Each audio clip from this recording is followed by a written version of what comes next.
Okay? So, let's proceed. What form of executive clemency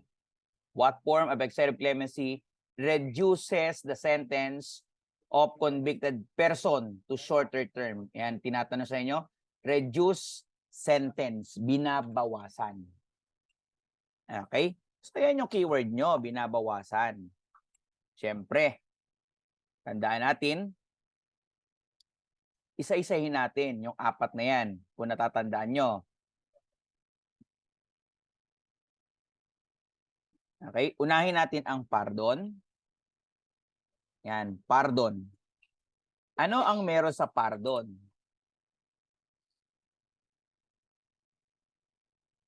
Ang pardon, maaaring tanggalin or palabasin ka. Di ba? Dalawang klase lang naman pardon, ang epekto ng pardon, di ba? Yung pardon, which is conditional pardon, di ba? Yan, una, conditional pardon. Conditional pardon. Ang nangyayari sa conditional pardon, partial. Yan, partial extinguishment. And of criminal liability. Okay? So take note ito ha. Take note.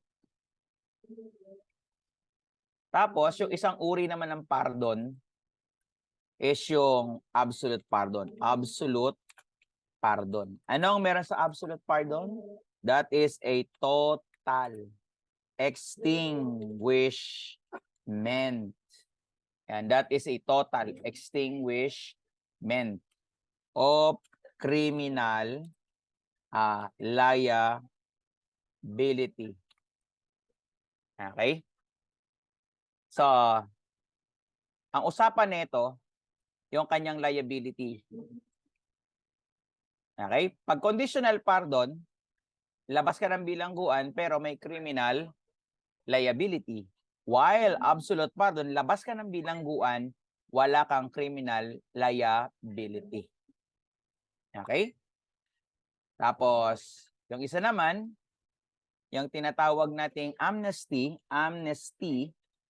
ano meron kay amnesty? Amnesty is a total extinguishment of what? Criminal liability.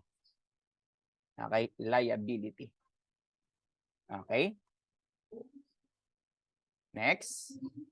How about the so-called reprieve? Reprieve. Ano ang meron sa reprieve natin?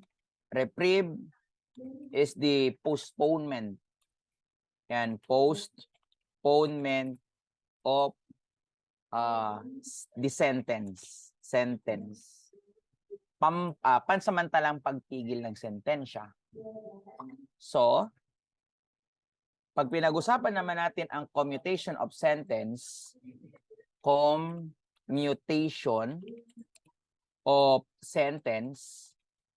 ito naman ay isang uri ng partial extinguishment. And partial extinguishment of criminal liability. Okay, liability. Ano yan? Pinabababa lang ang iyong sentensya. Okay? Ang pagpapababa ng iyong sentensya. So take note po natin yan. Paliwanag ba tayo? So ano sagot natin dito guys? That is a commutation of sentence. And commutation of sentence. Okay? Anong amnesty? Amnesty is a form of general pardon. O yung iba, wala sa hindi naka-open cam yung iba. Sige par. Nasaan yung iba? Mag-open cam kayo para nakikita ko kayo. Baka mamaya natutulog tulad nito ni Santos, nakahiga pa to. Yan, tumayo ka dyan Santos. Tayo dyan, wag kayo. Nakatayo pala. Yan, makinig makinig. O yan, yan. Kanina may naliligo pa eh. Pag naliligo, huwag niyo naman buksan yung camera. O, kailangan sarado yun. Pag naliligo kayo ha, maging aware kayo sa camera nyo. Okay? So, next natin. Pag pardon is a form of special pardon. Special pardon. Okay? That is special pardon. So, take note natin mga kapatid kung ano yung pinag-uusapan natin. So, next. Okay na tayo dito ha? Ayan. This is an investigation conducted. Yan. Plataps kayo dyan. Yan. Plataps kayo. Plataps. Gusto niyo na plataps? Gusto niyo? Ito, plataps. Oh. Ito, gusto niyo? Padala ko kayo? Teka lang. Baka may file busy ako ditong plataps eh. Ay, padala nyo nga ng plataps to.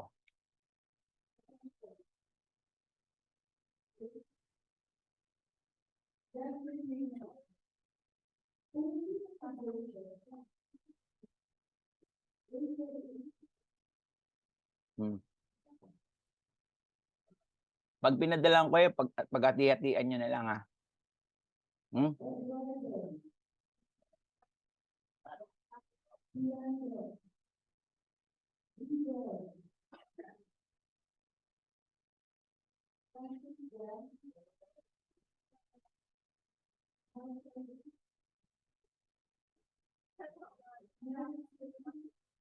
May ano ko sa inyo eh.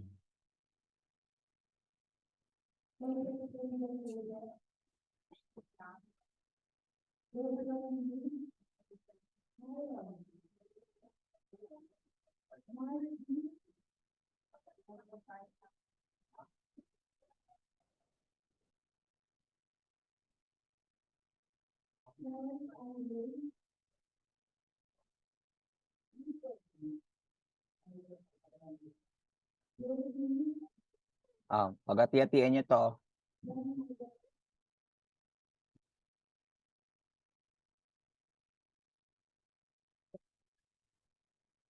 Yan. Kunin nyo yan ha. Hati-hatian nyo na lang yung plataps na yan ha. Yan. Magbigayan kayo ha. Baka magkainggitan pa kayo dyan ha. Okay, so tuloy natin dito. So, this is an investigation conducted by the parole and probation officer not within the jurisdiction of the trial court. Sige nga, anong sagot niya rito? Tinatanong, not within. Kasi, pag pre-parole investigation, para saan yan? Para sa tinatawag nating kanino to? Kapag pinag-usapan natin yung apat na yan. Pag pre-parole, yan di ba? Pag PPIR, para kanino yan? For parole. Yan, for parole. Tapos, kapag PESIR, para yan sa tinatawag nating pardon. Okay? So, pag PSI, yan, or PSIR, and versus the FBCIR, ang PSI, para sa probation, tandaan nyo para sa probation, pero yung jurisdiction, within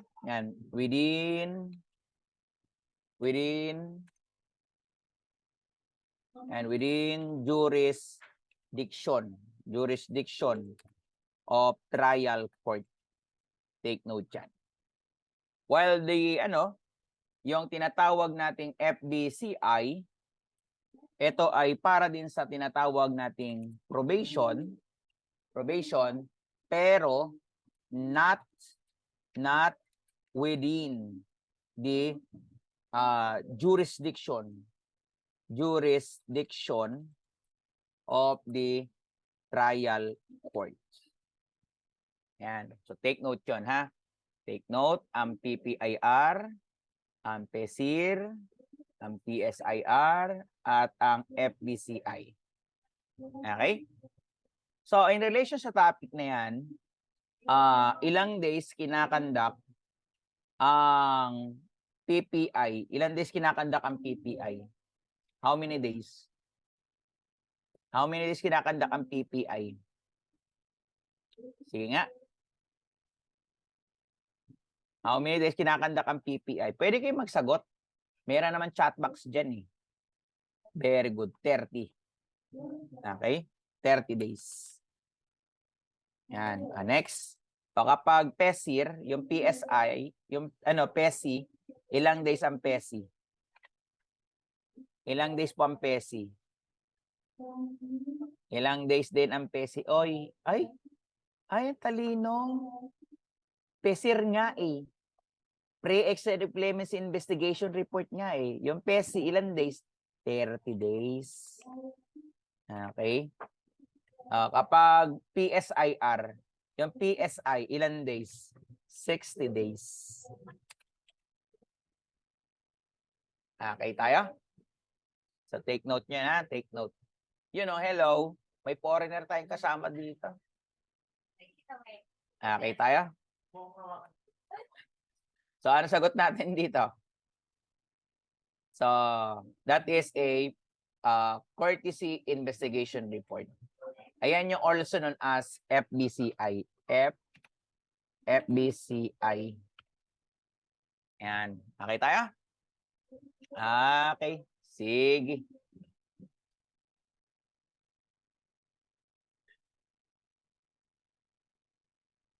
Si Patrick nakakatuwa na sana eh, no? Kaso hindi gumagalaw eh, oh. No? Galing ni Patrick, oh. Pet Malo hindi gumagalaw, oh. Oh.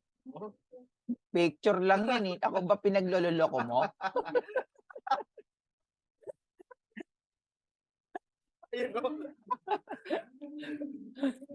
Lumabas si Patrick, oh, di ba?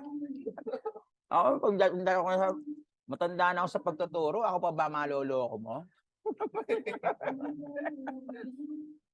So, tuloy natin. -5 ka sa board, loko. A disposition under which a defendant after conviction and sentence is released. Ay, magte-take note kayo ha. The sentence is released subject a condition imposed by a court and supervision a probation officer. No, ano yan? Sige. That is a probation. Yan. Kasi, pag parol, alam niyo naman meron sa parol, di ba? Di ba? Pag parol, alam niyo naman meron sa parol, di ba? Parol is a conditional release after serving the minimum of indeterminate sentence, di ba? Yun lang naman yan. So, puntahan natin ang tinatawag nating recognizance. Okay? Ano ang meron pag tinatawag nating recognizance? O, sige nga. Ano yung meron kapag meron tayong tinatawag na RA 10389? Yung tinatawag nating recognizance. Okay?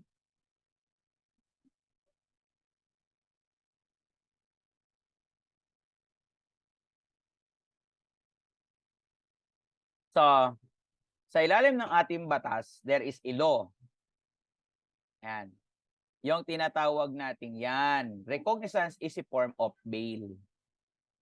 And recognizance is a form of bail. So, take note natin yan, ha? Recognizance is a form of bail. Okay? Uri siya ng bail. Okay? So, ang tanong natin, anong batas ang nagde-define or ano yung batas na ginagamit natin ngayon pagdating sa tinatawag nating recognizance? There is a law, Republic Act 10389. Ang tanong natin, sir, ano po ba yung recognizance? Ito ang definition ng tinatawag nating recognizance. Ano daw?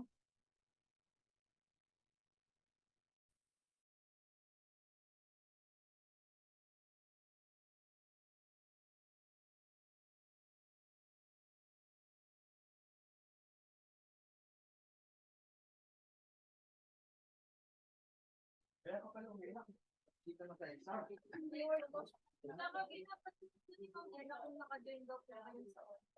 Oo, naka-join sa online. So, eto So, ano yung tinatawag nating recognizance? Recognizance is a mode of securing release of any person in custody or detention. Ano pa sabi diyan? For the commission of an offense. Sino binibigyan ng ano?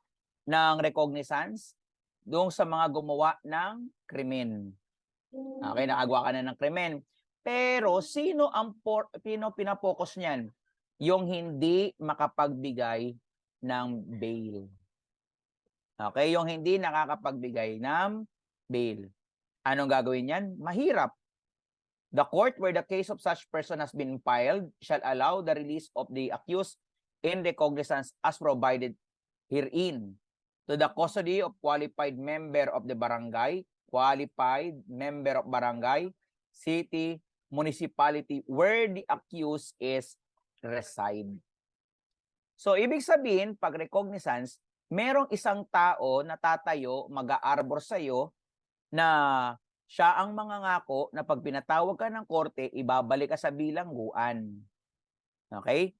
Kapag hindi ka nakabalik sa bilangguan, yung taong nangako na yon na magbabalik sa bilangguan ay pwedeng makulong. Ibig sabihin, itinataya niya ang sarili niya para sa iyong pansamantalang kalayaan. Yon ang ibig sabihin ng tinatawag nating recognizance. Ang tanong natin, Sir, ano po ba yung requirements? What are the requirements? Yan, lagay natin. Requirements of the so-called recognizance. Yan. Requirements of recognizance. Requirement on application for recognizance. Number 1. Ang number 1 natin, kailangan daw, yung tao ay dapat may tinatawag tayong sworn declaration. Number 1, you should have a sworn declaration by the person in custody, officer indigency, or incapacity either to post bail or cash bail or proper and personal or real property acceptable as sufficient sureties for a bail bond. Sworn declaration by the person in custody. Yan. Of his or indigency or incapacity. Ano yan? Siya, sabi niya, nanunumpa ako at nagsasabi ng katotohanan na ako ay walang kakayahan. Yan, incapacity to post bail cash. Wala akong kakayahan magbigay ng piyansa. Okay? Wala daw siyang kakayahan magbigay ng piyansa. Kailangan panumpaan mo yan. Sinumpaang salaysay na wala kang kakayahang magbigay ng piyansa. In short, isa kang hampas lupa. Yan, hampas lupa, maralitang Pilipino, mahirap, dukha, slap soil. Okay, tatandaan nyo na. So next. Yung sumunod dito, kailangan daw kumuha ng tinatawag nating certification. Okay? Kailangan daw ng tinatawag nating certification. Yan, certification. Certification of indigency. Saan kukuha ng certificate of indigency? Saan kukuha ng certificate of indigency? Sige nga. Saan kukuha ng certificate of indigency? Okay? Diba? Isipin nyo, nagkalat yung mga mga matatalino sa mundo. Di ba? Sa barangay sila kukuha ng certificate of indigency. Anong palagay mo dito? Kukuha ka 4-piece. Di ba? 4-piece yan, pambarangay. Di ba? Kukuha kayo doon sa tinatawag nating CMSWD. And huwag ka kukuha sa barangay kasi hindi naman 4-piece ang ina-applyan nyo. Tandaan niya, certification. Sino mag-i-issue ng tinatawag natin certification? head of the Social Welfare and Development Office. Yan. Or the so-called municipality, city, where the accused actually reside, that the accused is indigent. Huwag kayong kukuha ng certificate sa barangay. Ang pinag-uusapan, certificate sa Social Welfare Development Office. Okay tayo? Okay. The next. Sumunod. Ano pa? Dapat daw yung yung tao ay na-arraigned na. Arraigned. Ibig sabihin, arraignment na. Ano yan? Binasahan na ng kanyang kaso. Binasahan, hindi ng hindi ng hatol, binasahan ng kaso. Yan, tandaan nyo ini-inform nyo yung ini-inform ng na sinasampa ng kaso yung akusado. Okay? Arraigned. Di ba? Next. Ano pa? Ang sabi natin dito, sir, requirements, di ba? Ang sabi diyan, si trial court,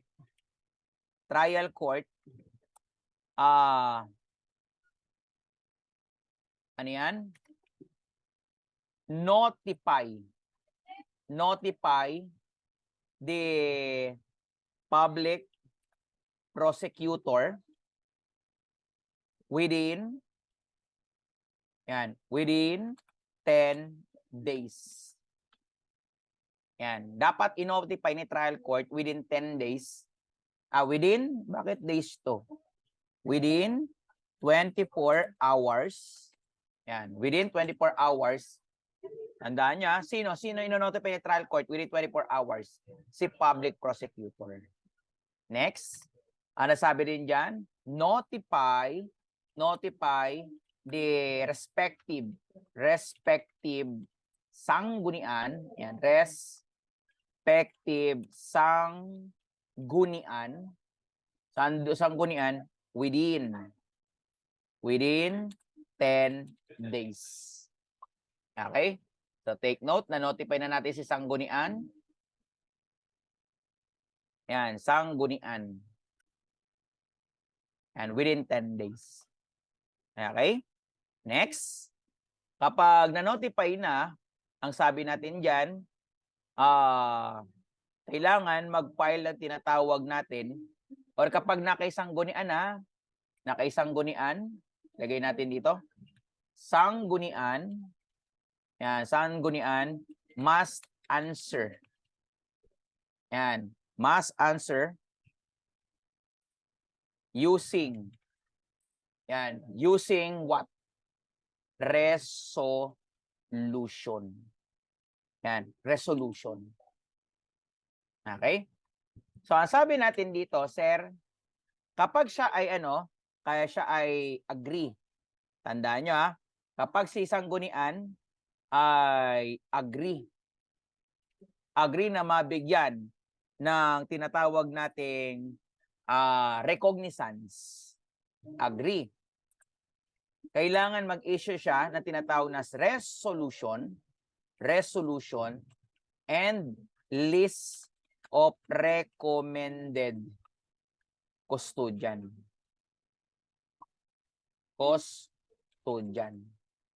Okay? If not recommended, yan, agree, ito, pag agree, pwedeng recommended. Pag not recommended, then ang ibibigay niya lang, resolution. Okay? So, take note yan. Itong pinag-uusapan natin na yan. Next. Sabi natin, dapat daw, within 10 days, ayan, nakaisanggunian na, di ba? Sanggunian, within 10 days,